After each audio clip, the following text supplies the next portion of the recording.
যে নিজেকে ভীষণ ভালোবাসে সে অন্যকেও কিন্তু ভালোবাসতে জানে। সেটি হচ্ছে প্রকৃত ভালোবাসা আমার মতে। আর যারা নিজেকে ভালোই বাসে না তারা কখনো অন্যকে ভালোবাসতেও জানে না, সেটিই বাস্তব। অনেক দিন যাবৎ ইচ্ছে করছিল তেল পিঠা খাওয়ার জন্য, কিন্তু করতে পারছিলাম না। তারপর হচ্ছে গিয়ে আমার আপুকে বললাম, আপু আমার তেল পিঠা ভীষণ ইচ্ছে করছে খেতে। আমার আপু শোনার মাত্রই কিন্তু আমার জন্য তেল পিঠা করে রাত রেখেছিলেন।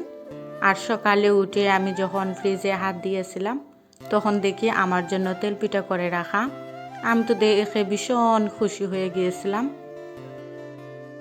আমি এরকম যে তেল পিঠা করে খাচ্ছি, আমার মায়ের কথা ভীষণ মনে পড়ছিল। আমি প্রথম খেয়েছিলাম আমার মায়ের হাতে এরকম তেল পিঠা, আর ভীষণ ভালো লেগেছিল। আর শৈশবের স্মৃতিগুলো অনেক মনে পড়ছিল আমার মায়ের কথা বিশেষ করে। পিঠের প্রতি তেমন একটা আমার লিপ্সা নেই, কিন্তু আমি যখন দিরাই যাই আমার মায়ের কাছে, উনি কিন্তু ঈদ হোক তারপর এমনিতে আমরা গেলে আমাদের জন্য আলাদা করে পিঠা আমার জন্য তৈরি করেন। জানেন আমার বাসায় তেমন একটা পিঠে রান্নাপাতি করি না, আর হচ্ছে গিয়ে আমি বানাইও না। আর হুট করে দেখবেন একটি জিনিস জানেছেই তাকে, আজ হুট করেই কেন জানি এতটাই কি বলবো, খেতে ইচ্ছে করছিল। সকাল সকাল নাস্তা করে তারপরও হচ্ছে গিয়ে আমি একটু বাহিরের দিকে তাকিয়েছিলাম। তখন দেখি আমার বেগুন গাছে প্রচুর ফলন এসেছে। আর বেগুন না পারলে কিন্তু বীজ হয়ে যাবে, সেজন্য তাড়াহুড়া করে ওইগুলো বেগুন পারছিলাম। আর ভাবলাম আপনাদের সাথে শেয়ার করে নেই। আর হচ্ছে গিয়ে আমার আপুকে বলেছিলাম শুটকি দিয়ে, শোল মাছের শুটকি দিয়ে বেগুন ভাজি করার জন্য।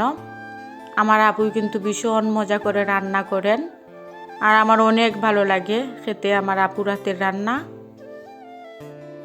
এরকম বাসার আঙিনায় 2-4টি বেগুন গাছ লাগালে দীর্ঘ 3-4 বছর কিন্তু একই গাছেরই বেগুন খেতে পারবেন। বেগুন গাছের কিন্তু তেমন একটা যত্ন লাগে না, এমনিতেই কিন্তু বেগুন গাছে ফলন আসে, শুধু মাঝে মধ্যে 1-2বার পানি দিলেই হবে। আর হচ্ছে গিয়ে বেগুন গাছ যত্ন তেমন একটা করা লাগে না। আমার তো বেগুন গাছের 3-4 বছর হয়ে যায় একই গাছের, আর এত বড় হয়ে যায়, প্রচুর ফলন আসে বেগুন গাছে বেগুন। আর হচ্ছে গিয়ে বাংলাদেশে দেখবেন রমজানকালে বেগুন গাছ বেগুনের এত দর বেড়ে যায় কেন জানি। আর আপনারা কিন্তু এরকম লাগিয়ে রাখলে বেগুন আর কেনা লাগবে না, আপনারা বেগুনই খেতে পারবেন। নিজের গাছের বেগুন এরকম প্রচুর ফলন আসে, আপনারা খেয়ে নিতে পারবেন এরকম। ওই তো টমেটোর ছাড়াও লাগিয়েছিলাম কয়েকটি, প্রচুর টমেটো এসেছে, তো শেয়ার করলাম আপনাদের সাথে। এই তো শেষ আমার, আমি চলে যাচ্ছিলাম বাসায়।